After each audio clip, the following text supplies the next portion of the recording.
निर्वर्णा पदं वाक्यमित्यास्पदचतुष्टयम् यस्याः सूक्ष्मादिभेदे वाग्देवीं तामुपास्महे।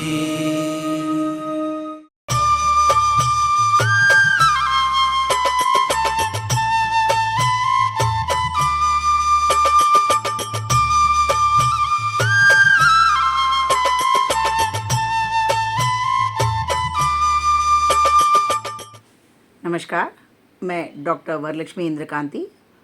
आज हम यूनिट 4 हिंदी भाषा का उद्भव और नामकरण की प्रक्रिया के संबंध में चर्चा करेंगे। सबसे पहले हम ये देखते हैं कि हिंदी भाषा में जो अधिगम के उद्देश्य हैं उसको किस तरह से परिभाषित किया जाता है। इस बारे में हम ये देखते हैं कि आने वाले वीडियो में जिन मुख्य बिंदुओं पर हम चर्चा करने वाले हैं वो इस प्रकार हैं।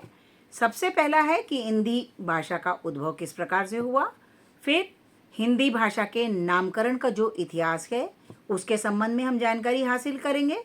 फिर इसके बाद आता है हिंदी भाषा की प्रमुख विशेषताएं जो हैं उसके बारे में चर्चा करेंगे। हिंदी भाषा के उद्भव का जो इतिहास है उसके बारे में जानकारी हासिल करेंगे। इसके साथ साथ हिंदी भाषा का महत्व, हिंदी भाषा का इतिहास, हिंदी भाषा की विविधता और हिंदी भाषा पर हम भारतीय क्यों गर्व करना चाहिए, इसके बारे में हम आगे आने वाली स्लाइड्स के जरिए चर्चा करेंगे। अब हम सबसे पहले इस बारे में बात करते हैं कि हिंदी भाषा का उद्भव किस प्रकार से हुआ। आप सभी जानते होंगे कि हिंदी भाषा का उद्भव संस्कृत से हुआ है और जो हमारे भारत की सबसे प्राचीन भाषा रही है। और हिंदी भाषा के विकास के कई चरणों को हम आगे देखते चलेंगे। सबसे पहली बात आती है कि संस्कृत में जो है हिंदी भाषा की जड़ें संस्कृत में हैं। दूसरा आता है आपका प्राकृतिक। प्राकृत शब्द जो आता है, भारत में जो संस्कृत से ओरिजिनेटेड भाषाएं हैं जिनका उद्भव संस्कृत से हुआ है, उसके बाद आप देखेंगे कि प्राकृत भाषाएं भी देश में बहुत तेजी से विकसित हुई हैं। फिर तीसरा आता है अपभ्रंश। प्राकृत के बाद अपभ्रंश भाषाएं विकसित हुई। फिर हिंदी जो है ये अपभ्रंश से हिंदी भाषा का विकास हुआ। तो इस तरह से आप देखोगे कि हिंदी भाषा के उद्भव का इतिहास हमारे समक्ष प्रस्तुत है।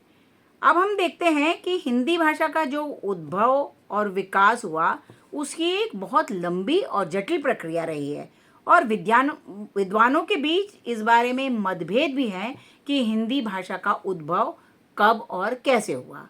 कुछ विद्वान ये मानते हैं कि हिंदी भाषा का उद्भव 7वीं शताब्दी में हुआ, जबकि अन्य विद्वान इस बात को मानते हैं कि हिंदी भाषा का उद्भव 11वीं शताब्दी के आसपास हुआ है।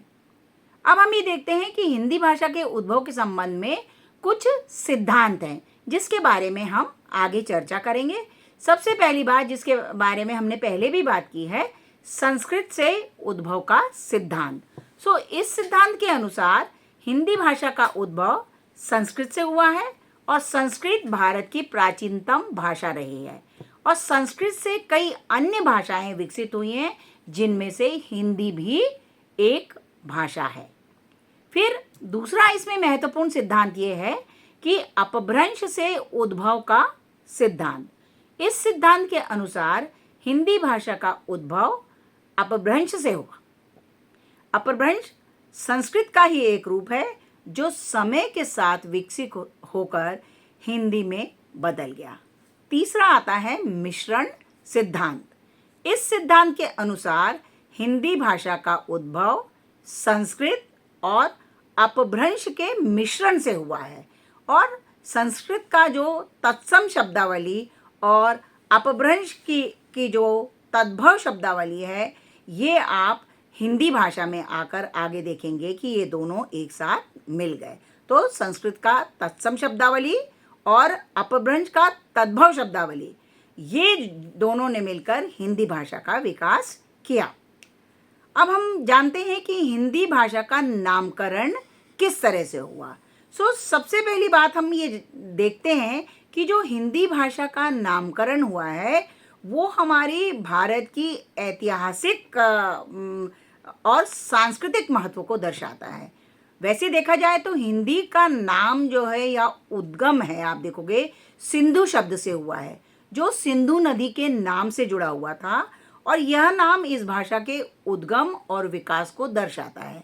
हिंदी भाषा का नामकरण हिंद शब्द से हुआ, जो फारसी शब्द है और सिंधु नदी के क्षेत्र को संदर्भित करता है। फारसी बोलने वाले लोगों ने सिंधु नदी के आसपास के क्षेत्र में जो वहाँ बोली जाने वाली भाषा को हिंद कहा जाता है, जो बाद में हिंदी शब्द बन गया। सिंध से हिंद, संस्कृत शब्द सिंधु यानी सिंधु नदी जो है ईरानी भाषाओं में हिंद हो गया, क्योंकि ईरानी भाषाओं में स का उच्चारण ख से होता है। इस तरह से आप देखेंगे कि हिंदी का नामकरण हुआ, और हिंद से हिंदी, हिंद शब्द का प्रयोग पूरे भारत के लिए होने लगा। फिर उसमें फारसी प्रत्यय ई लगकर हिंदी शब्द बन गया। इस तरह से आप देखेंगे हिंदी भाषा के नामकरण की एक बहुत रोचक इतिहास हम सब ने अभी चर्चा की। इसके बाद हम देखते हैं कि हिंदी भाषा के विकास के विभिन्न चरण रहे हैं, और इन चरणों को 4 भागों में विभाजित किया गया है। सबसे पहला जो कहलाता है वह प्राचीन काल, जो कि सन 1000 ईस्वी तक था। इस काल में हिंदी भाषा का जो विकास या प्रारंभिक अवस्था में था, और इस काल में हिंदी भाषा के 2 प्रमुख रूप विकसित हुए। पहला ब्रजभाषा और दूसरा कहलाता है अवधी। फिर मध्यकाल जो है सन 1000 ईस्वी से 1800 ईस्वी तक रहा, और इस काल में हिंदी भाषा का बहुत तेज गति से जो है विकास हुआ है, और इसी काल में हिंदी भाषा में साहित्यिक रचनाएं होने लगी। इस काल में कुछ प्रमुख साहित्यिक विधाओं का भी विकास हुआ, जिसे काव्य, गद्य और नाटक के रूप में जाना जाता है। फिर आता है आपका आधुनिक काल, जो कि 1800 ईस्वी से वर्तमान समय तक का है, और इस काल में हिंदी भाषा का विकास और अधिक तीव्र गति से हुआ। इस काल में हिंदी भाषा को एक आधुनिक स्वरूप जो है प्राप्त हुआ था, और इस काल में जो प्रमुख साहित्यिक विधाएं जिनका की तेजी से विकास हुआ वो थी उपन्यास, कहानी, नाटक, निबंध और पत्रकारिता। ये 5 जो है विधाएं, साहित्यिक विधाएं बड़ी तेजी से आधुनिक काल में विकसित हुई। अब हम चर्चा करते हैं हिंदी भाषा का क्या महत्व है। हम जानते हैं कि हिंदी भाषा भारत की सबसे प्रमुख भाषा है, यह भारत की राजभाषा है, और लगभग 120 करोड़ लोगों द्वारा यह बोली जाती है। इसलिए भारत में हिंदी भाषा का महत्व बहुत अधिक है। सबसे पहले हम चर्चा करते हैं सामाजिक महत्व। हिंदी भाषा भारत की एकता और अखंडता का प्रतीक है। यह देश के विभिन्न क्षेत्रों के लोगों को एक दूसरे से जोड़ने का प्रयास करती है। दूसरा आता है इसका साहित्यिक महत्व। हिंदी भाषा एक समृद्ध साहित्यिक परंपरा है, और हिंदी साहित्य में, जैसा कि हमने पहले भी चर्चा की थी, काव्य, गद्य, नाटक, उपन्यास, कहानी, निबंध, पत्रकारिता आदि सभी विधाओं में उत्कृष्ट रचनाएं हुई हैं। फिर इसका तीसरा आता है सांस्कृतिक महत्व। हिंदी भाषा भारत की संस्कृति और परंपराओं को सजाने का काम करती है, और हिंदी साहित्य में भारतीय संस्कृति और परंपराओं की झलक देखने के लिए मिलती है। इस तरह से हम देखेंगे कि हिंदी जो है उसका बहुत महत्वपूर्ण सामाजिक महत्व है, साहित्यिक महत्व है और सांस्कृतिक महत्व भी है, क्योंकि हिंदी भारत के लोगों के बीच में एकता को विकसित करने में बहुत महत्वपूर्ण भूमिका निभाती है। इसी तरह से हम देखते हैं कि राष्ट्रीय एकता को बढ़ाने में भी हिंदी ने बहुत महत्वपूर्ण भूमिका निभाई है। इसके साथ साथ जो भारत का गौरवशाली सांस्कृतिक विरासत है, उस विरासत को संरक्षित और प्रसारित करने में हिंदी ने बहुत महत्वपूर्ण भूमिका निभाई है। इसके साथ साथ आप देखेंगे कि हिंदी भाषा के माध्यम से जो है बहुत सारे आर्थिक अवसर भी प्राप्त हुए हैं, क्योंकि व्यक्ति जो है शिक्षा प्राप्त करके ज्ञान से आर्थिक अवसर उसके बढ़ जाते हैं। फिर हिंदी भाषा राष्ट्रीय एकता को बढ़ावा तो देती ही है, इसके साथ साथ आप देखेंगे कि यह हमारी भारतीय सांस्कृतिक परंपरा को संरक्षित भी करती है। और जैसे जैसे आप हिंदी की विभिन्न रचनाओं को पढ़ेंगे, उससे आप इस बात के लिए गौरवान्वित होंगे कि हमारे भारत की जो सांस्कृतिक जो धरोहर है, विधाएं हैं, वह कितनी अधिक जो है, इनकी जो रचनाएं हैं उनमें हमको बहुत सारी जानकारी मिलती है। ये हमारे लिए प्रेरणा का स्रोत भी बन सकती हैं और मनोरंजन का बहुत बड़ा कारण भी हैं। और इसके साथ साथ हिंदी भाषा के विकास में इन सभी विधाओं ने बहुत महत्वपूर्ण भूमिका निभाई है। अब हम ये देखते हैं कि हिंदी भाषा की प्रमुख विशेषताएं कौन कौन सी हैं। सबसे पहली बात हम करते हैं विविधता। हिंदी भाषा में विविधता है जो इसे एक समृद्ध भाषा बनाती है, क्योंकि पिछले वीडियो में हमने चर्चा की थी कि हमारे देश में देखिएगा 30 कोस के बाद जो है भाषा बदल जाती है, डायलेक्ट अलग हो जाते हैं और उनमें नए शब्दों का समावेश होता जाता है। इस वजह से आप देखेंगे कि भारत के विभिन्न राज्यों में हिंदी भाषा अलग अलग तरीके से बोली जाती है, इसलिए इसमें बहुत अधिक विविधता हमको देखने के लिए मिलती है। जैसा कि हमने पहले भी चर्चा की है कि यह हमारे देश के लिए सांस्कृतिक महत्व को बहुत अधिक बढ़ाती है, क्योंकि ये हमारी भारतीय संस्कृति का एक बहुत महत्वपूर्ण हिस्सा है। और इसके साथ साथ धीरे धीरे हिंदी का बहुत व्यापक उपयोग होता जा रहा है, क्योंकि यह महत्वपूर्ण संचार का माध्यम बनती जा रही है। और आप ये देखोगे कि टेक्नोलॉजी के क्षेत्र में, चाहे इंजीनियरिंग हो चाहे मेडिकल हो, उसमें धीरे धीरे हिंदी में सभी तरह की पाठ्य सामग्री को उपलब्ध कराने के लिए हमारी सरकार प्रयत्नशील है। इसके साथ साथ आप देखोगे कि हिंदी भाषा में जो विविधता है उसकी वजह से वह हिंदी भाषा को एक समृद्ध भाषा बनाती है। और इसके साथ साथ चूंकि यह इसका सांस्कृतिक महत्व है, तो इसका सामाजिक महत्व भी बहुत अधिक बढ़ जाता है, क्योंकि यह हमारी विरासत को एक पीढ़ी से दूसरी पीढ़ी में हस्तांतरित करती है। और हिंदी भाषा का आज व्यापक रूप से भी बहुत तेजी से प्रयोग हो रहा है। संचार के माध्यम बहुत सारे बढ़ रहे हैं। इसके साथ साथ आप देखोगे व्यापार और शिक्षा के क्षेत्र में, विज्ञान और प्रौद्योगिकी के क्षेत्र में भी जो है हिंदी ने बहुत महत्वपूर्ण भूमिका अदा की है। अब हम जब हिंदी भाषा के इतिहास के बारे में बात करते हैं, तो जैसा कि पूर्व के जो स्लाइड्स हैं उसमें हमने ये डिस्कस किया था कि जैसे हिंदी भाषा का इतिहास बहुत पुराना है और इसका जो है उद्भव संस्कृत भाषा से हुआ है। हिंदी भाषा के कई महत्वपूर्ण चरण रहे हैं, जिसको कि हमने आदिकाल, मध्यकाल और आधुनिक काल में उसको विभाजित किया है। और आदिकाल में आप देखोगे कि टिंगल और पिंगल शैलियाँ विकसित हुई। मध्यकाल में ब्रज और अवधी जैसी बोलियां फली और आधुनिक काल में खड़ी बोली का विकास हुआ और हिंदी भाषा के विकास में कई चरणों का योगदान है। तो अब हम ये जानना, इस पर विचार प्रस्तुत करेंगे कि डिंगल और पिंगल शैलियां कब और क्यों विकसित हुई। खास तौर से ये हिंदी की साहित्य की जो नए नए प्रयोग होते हैं उसका एक बहुत महत्वपूर्ण उदाहरण है। और डिंगल शैली जो है एक पारंपरिक काव्य शैली है, जो कि राजस्थानी और मारवाड़ी भाषाओं में इसका बहुत अधिक प्रयोग किया गया था। और इसके साथ साथ इस शैली में कविता की रचना करने के लिए विशिष्ट शब्दावलियों का प्रयोग किया जाता था और साथ साथ अलंकारों का भी प्रयोग किया जाता था। और डिंगल शैली में कविता की भाषा और शैली बहुत ही विशिष्ट और अनोखी हुआ करती थी। अब हम बात करते हैं कि पिंगल शैली कब और कैसे विकसित हुई। सो पिंगल शैली भी एक तरह से काव्य की शैली ही है और जो हिंदी साहित्य को और अधिक समृद्ध बनाती है और इसका बहुत अधिक प्रयोग साहित्य में होता है।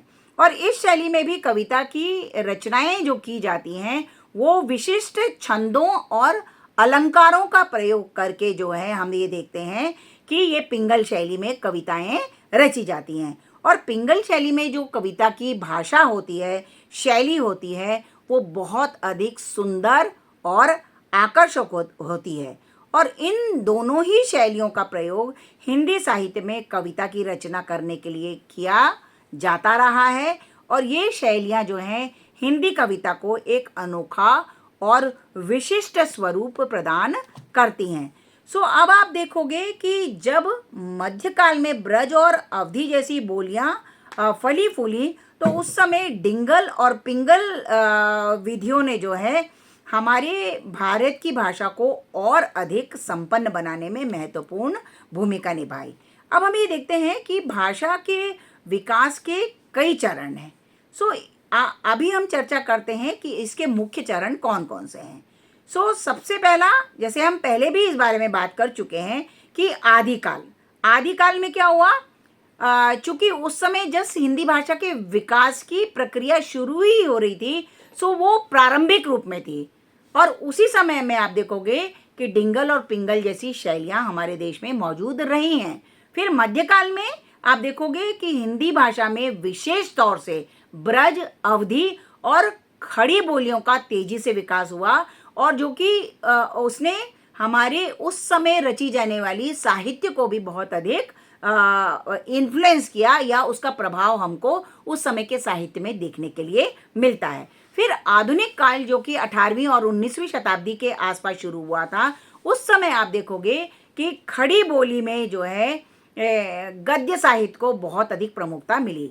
इस काल में निबंध, कहानी, उपन्यास और आलोचनात्मक साहित्य जैसी विधाओं का बहुत तेजी से विकास हुआ। अब हम ये देखेंगे कि भाषा का मानकीकरण किस तरह से हुआ। भाषा का मानकीकरण, आधुनिक काल में हिंदी भाषा को मानकीकृत करने का प्रयास किया गया, जिसमें देवनागरी लिपि का मानकीकृत रूप अपनाया गया। हिंदी भाषा को राजभाषा का दर्जा 1965 में 1965 में दिया गया, जिसके पश्चात जिसमें देश की एकता और संपर्क भाषा के रूप में हिंदी का तेजी से विकास हुआ। अब हम बार बार इस बारे में बात कर रहे हैं कि भारत के विभिन्न क्षेत्रों में हिंदी बोली जाती है, परंतु हर क्षेत्र में हिंदी को बोलने पर उसमें एक रीजनल या क्षेत्रीयता का प्रभाव हमको देखने के लिए मिलता है। सो ये विविधता जो है हमारी हिंदी के सौंदर्य को और अधिक प्रभावित करती है। और हिंदी की विविधता के पीछे भारत में जो विभिन्न कारण इसके लिए जिम्मेदार रहे हैं, उसमें भारत की भौगोलिक स्थिति, सामाजिक स्थिति, सांस्कृतिक स्थिति और ऐतिहासिक कारण भी इसमें महत्वपूर्ण भूमिका निभाते हैं। सो भौगोलिक रूप से जब आप देखोगे कि भारत की विशालता है और विभिन्न क्षेत्रों की अलग अलग स्थलाकृतियां हैं और ये बोलियों के विकास को बढ़ावा देती हैं। फिर सामाजिक और सांस्कृतिक रूप से आप देखोगे कि विभिन्न जाति समूह हैं, समुदायों की अपनी भाषा है, उनकी अपनी सांस्कृतिक पहचान है, जो कि हिंदी में विविधता को और अधिक बढ़ाने में योगदान देती हैं। फिर ऐतिहासिक रूप से भी जब हम देखते हैं भारत के प्राचीन इतिहास के ऊपर जब हम दृष्टि डालते हैं तो हम ये देखते हैं कि विभिन्न शासकों ने और उस समय प्रचलित संस्कृतियों ने भी हमारी हिंदी को बहुत अधिक प्रभावित किया है और यह भी एक मुख्य कारण है जिसकी वजह से हमारे देश में जो है हिंदी तरह तरह की विभिन्न क्षेत्रों में बोली जाती है। इसके साथ हम देखते हैं कि हिंदी भाषा की जो विभिन्नता के विभिन्न कारकों में से सांस्कृतिक विभिन्नता, क्षेत्रीय विभिन्नता, भौगोलिक विभिन्नता, इन सब की तो हम बात करते ही हैं, जिसमें भारत के पहाड़ हैं, नदियां हैं, पठार हैं, मैदान हैं, ऐसी जो विविध भौगोलिक विशेषताएं हैं, इन्होंने जो है एक राज्य को दूसरे राज्य से, एक समुदाय को दूसरे समुदाय से अलग थलग कर दिया। और जब ये अलग थलग रहने लगे तो उस स्थान विशेष की एक प्रचलित भाषा बोली जाने लगी। उस भाषा का प्रभाव भी हमको हिंदी भाषा में देखने के लिए मिलता है। जैसा कि हम पहले भी चर्चा कर चुके हैं कि हमारी जो सामाजिक सांस्कृतिक विविधता है, भारत में जो विभिन्न जाति जनजाति जो समूह हैं, समुदाय हैं, उनके रीति रिवाज हैं, सांस्कृतिक परंपराएं हैं, आदि भी हमारी हिंदी भाषा को कई मायनों में जो है प्रभावित करती हैं। यह भी हमारे देश में विविधता का एक प्रमुख कारण है। और ऐतिहासिक कारण में, जैसे हमने पहले भी चर्चा की, जब हमारे देश में चाहे वो अंग्रेज रहे हों या मुगल शासक रहे हों या फिर विदेशी आक्रमण हुए हों, हमारी संस्कृति का प्रभाव हर समय बदलता हुआ दिखा। और हमारी भारतीय संस्कृति की जो विशेषता है कि हम किसी भी देश की संस्कृति, रीति रिवाज, भाषा को बहुत ओपन हार्टेडली या खुले हाथों से जो है उसको अपना लेते हैं। इस वजह से आप देखोगे कि चाहे वो मुगल काल रहा हो, चाहे ब्रिटिश काल रहा हो, या हमारे देश में विदेशी आक्रमण हुए हों, उस समय भी जो हिंदी भाषा के विकास में हमको काफ़ी सारे परिवर्तन देखने के लिए मिले। और इसके साथ साथ हमारी जो हिंदी भाषा की शब्दावली है, उसमें कई नए शब्दों को जो है जोड़ा गया। इस तरह से आप देखोगे कि भाषा की विविधता हमारे देश में जो है, उसके पीछे बहुत सारे सामाजिक, आर्थिक, भौगोलिक कारण रहे हैं। और भाषा का जो सामाजिक आर्थिक स्तर होता है, वो जो है भाषा के माध्यम से उसको एक आर्थिक गतिशीलता देता है। जैसे लोग इकोनॉमिक्स में आपने पढ़ा होगा कि रोजगार की तलाश में व्यक्ति एक स्थान से दूसरे स्थान को जाता है। तो जब व्यक्ति माइग्रेट होता है, एक स्थान से दूसरे स्थान पर वह जाता है, तो वह अपने साथ वह स्वयं ही नहीं जाता, परंतु अपने साथ वह अपने रीति रिवाज, परंपराएं और अपनी सांस्कृतिक धरोहर को भी साथ में लेकर चलता है। और यह भी एक बहुत बड़ा कारण है कि भारत में जो है हिंदी भाषा धीरे धीरे संपन्न होती गई, क्योंकि जो है व्यक्ति एक स्थान से दूसरे स्थान पर रोजगार व अन्य कारणों से भारत के ही विभिन्न क्षेत्रों में वह घूमता रहा। फिर साहित्य और शिक्षा की जब हम बात करते हैं, सो हिंदी साहित्य और शिक्षा के विकास में भी हिंदी ने या जो ये सांस्कृतिक और सामाजिक धरोहर ने हमारी हिंदी साहित्य को बहुत अधिक प्रभावित किया है। और इसलिए हम उसमें देखेंगे कि विभिन्नता हमको देखने के लिए बहुत अधिक मिलती है। यही सब कारण जिम्मेदार हैं जिसकी वजह से आप देखोगे हिंदी भाषा में कई बोलियां हैं, क्षेत्रीय रूप उसमें मौजूद है, जैसे कि खड़ी बोली, ब्रजभाषा, अवधी, भोजपुरी, राजस्थानी, छत्तीसगढ़ी आदि ऐसी कई भाषाएं हैं जो हमको भारत के विभिन्न क्षेत्रों में देखने के लिए मिलेगी। और हिंदी भाषा की विविधता ही आप देखोगे इस भाषा को एक समृद्ध भाषा बनाने में सक्षम हुई है। और यही जो विभिन्न रूप हैं हिंदी के, इसकी वजह से उसको एक मानक हिंदी के रूप में या आधिकारिक तौर पर इसको स्वीकृत और प्रयोग किया जाने लगा। बोलचाल की जो हिंदी है, जो हम दैनिक जीवन में बोलचाल की हिंदी का प्रयोग करते हैं, वह साहित्य से थोड़ी सी भिन्न होती है, परंतु वो आम बोलचाल की जो भाषा होती है वह भी हमारे साहित्य को प्रभावित करती है। और जो हमारी साहित्यिक हिंदी है, वह हिंदी जो साहित्य और कला में उपयोग की जाती है, वह हमारी आम बोलचाल की भाषा से थोड़ी सी अलग होती है, क्योंकि साहित्यिक भाषा में हम जो है भाषा को अलंकृत करके या फिर उसको ज़्यादा सजा कर, जैसे कि हमने पिंगल और डिंगल दोनों के बारे में बात की थी, तो ये भाषा की सौंदर्य को बढ़ाने में महत्वपूर्ण भूमिका निभाते हैं। तो इस तरह से आप देखोगे कि आज हमने इस बारे में चर्चा की कि भारत में हिंदी भाषा का उद्भव किस तरह से हुआ, हिंदी भाषा के उद्भव के साथ साथ उसका नामकरण किस तरह से किया गया, और आप देखोगे कि हिंदी भाषा की जो विविधता है उसके पीछे जो विभिन्न कारण हैं उसके बारे में हमने चर्चा की। और निश्चित रूप से जब हम भारत में हिंदी भाषा की यात्रा के बारे में चर्चा करते हैं तो निश्चित रूप से हम सबके मन में एक गौरव का भाव उत्पन्न होता है, क्योंकि जो हमारे देश की विभिन्नता है उसने निश्चित रूप से हमारे हिंदी साहित्य और हिंदी भाषा को बहुत अधिक संपन्न किया है।